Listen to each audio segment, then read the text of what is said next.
Neat ಪರೀಕ್ಷಾ ಅಕ್ರಮ ಹಾಗೂ ನೀಟ್ ಪ್ರಶ್ನಾ ಪತ್ರಿಕೆ ಸೋರಿಕೆ ಖಂಡನೆ ವ್ಯಕ್ತಪಡಿಸ್ತಾ ಇದ್ದಾರೆ ರಾಹುಲ್ ಗಾಂಧಿ ಅವರು. ಹೀಗಾಗಿ ರಾಹುಲ್ ನೇತೃತ್ವದಲ್ಲಿ ಬೃಹತ್ ಪ್ರತಿಭಟನೆಯನ್ನ ಕೂಡ ನಡೆಸಲಾಗ್ತಾ ಇದೆ.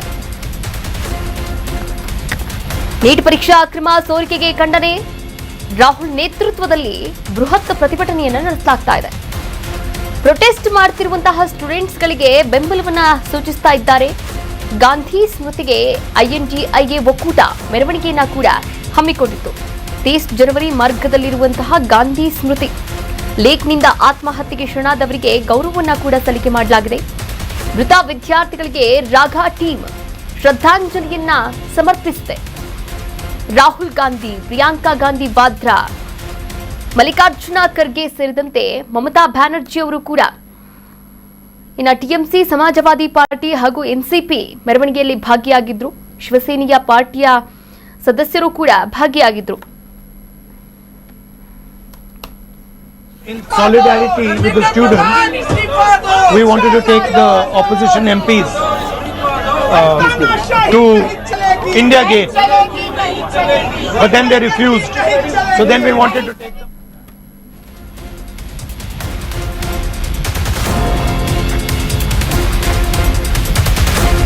ಮೋದಿ ಸರ್ಕಾರ ಪ್ರಜಾಪ್ರಭುತ್ವ ಹತ್ಯೆಯನ್ನ ಮಾಡ್ತಾ ಇದೆ, ವಿದ್ಯಾರ್ಥಿಗಳ ಮೇಲೆ ದೌರ್ಜನ್ಯವನ್ನ ಎಸಗ್ತಾ ಇದೆ ಅಂತ ಕಿಡಿಕಾರಿದ್ದಾರೆ ರಾಹುಲ್ ಗಾಂಧಿ. ವಿರೋಧ ಪಕ್ಷಗಳು ಇದನ್ನ ಎಂದಿಗೂ ಕೂಡ ಒಪ್ಪಿಕೊಳ್ಳಲ್ಲ, ನಾವು ವಿದ್ಯಾರ್ಥಿಗಳ ಪರವಾಗಿದ್ದೇವೆ ಅಂತ ಗುಡುಗಿದ್ದಾರೆ. ಪ್ರಧಾನಿ ತಕ್ಷಣ ಶಿಕ್ಷಣ ಸಚಿವರನ್ನ ವಜಾಗೊಳಿಸಬೇಕು, ದೇಶದ ವಿದ್ಯಾರ್ಥಿಗಳಲ್ಲಿ ಕ್ಷಮೆ ಯಾಚಿಸಬೇಕು ಅಂತ ಪಟ್ಟನ್ನ ಹಿಡಿದಿರುವಂಥದ್ದು. ನೋಡಿ, ನೀಟ್ ಪರೀಕ್ಷಾ ಅಕ್ರಮ ಹಾಗೂ ನೀಟ್ ಪ್ರಶ್ನೆ ಪತ್ರಿಕೆ ಸೋರಿಕೆ ವಿರುದ್ಧ ಈಗಾಗಲೇ ಜಂತರ್ ಮಂತರ್ನಲ್ಲಿ ಬೃಹತ್ ಪ್ರತಿಭಟನೆಯನ್ನು ಮಾಡಲಾಗ್ತಾ ಇರುವಂಥದ್ದು. ಇದಕ್ಕೆ ಕಾಂಗ್ರೆಸ್ ಹಾಗೆ ವಿಪಕ್ಷಗಳು ಯಾವ್ಯಾವಿದೆ, ವಿಪಕ್ಷಗಳೆಲ್ಲವೂ ಕೂಡ ಕೈ ಜೋಡಿಸಿರುವಂಥದ್ದು. ಇದು ಒಂದು ಕಡೆಯಾದರೆ, ನಿನ್ನೆ ತಡರಾತ್ರಿ ನರೇಂದ್ರ ಮೋದಿ ಅವರು ಕೂಡ ಈ ಕುರಿತಂತೆ ಒಂದು ಪ್ರತಿಕ್ರಿಯೆಯನ್ನ ಕೊಟ್ಟಿರುವಂಥದ್ದು. ವಿದ್ಯಾರ್ಥಿಗಳಿಗೆ ಭರವಸೆಯನ್ನ ಕೂಡ ಕೊಟ್ಟಿದ್ದಾರೆ. ಅಂದ್ರೆ ಒಂದು ಸಭೆಯನ್ನ ಮಾಡ್ತೀವಿ, ಆ ಸಭೆಯಲ್ಲಿ ನಿರ್ಣಾಯಕ ಹಂತವನ್ನ ತಲುಪುವಂತಹ ಒಂದು ನಿರ್ಧಾರವನ್ನ ಕೂಡ ತೆಗೆದುಕೊಳ್ತೀವಿ ಅಂತ ಹೇಳಿರುವಂಥದ್ದು.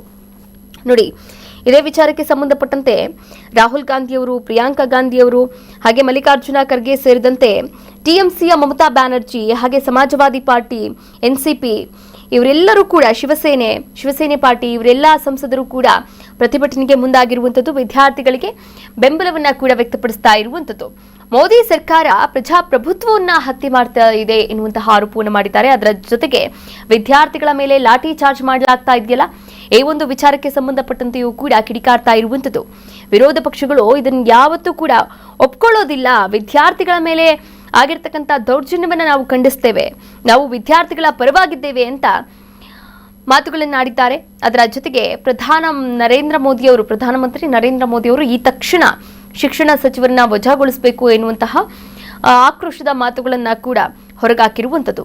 ಇನ್ನು ದೇಶದ ವಿದ್ಯಾರ್ಥಿಗಳು ಯಾರ್ಯಾರಿದ್ದಾರೆ, ಪ್ರತಿಭಟನೆಯನ್ನು ಮಾಡ್ತಾ ಇದ್ದಾರೆ, ಆ ಎಲ್ಲಾ ಪ್ರತಿಭಟನೆ ಮಾಡುವಂತಹ ವಿದ್ಯಾರ್ಥಿಗಳಿಗೂ ಕೂಡ ಹಾಗೆ ಲಾಠಿ ಚಾರ್ಜ್ ಆಗಿರ್ತಕ್ಕಂಥ ವಿದ್ಯಾರ್ಥಿಗಳಿಗೂ ಕೂಡ ಕ್ಷಮೆ ಯಾಚಿಸಬೇಕು ಅಂತ ಪಟ್ಟನ್ನ ಹಿಡಿದಿದ್ದಾರೆ ರಾಹುಲ್ ಗಾಂಧಿ ಅವರು.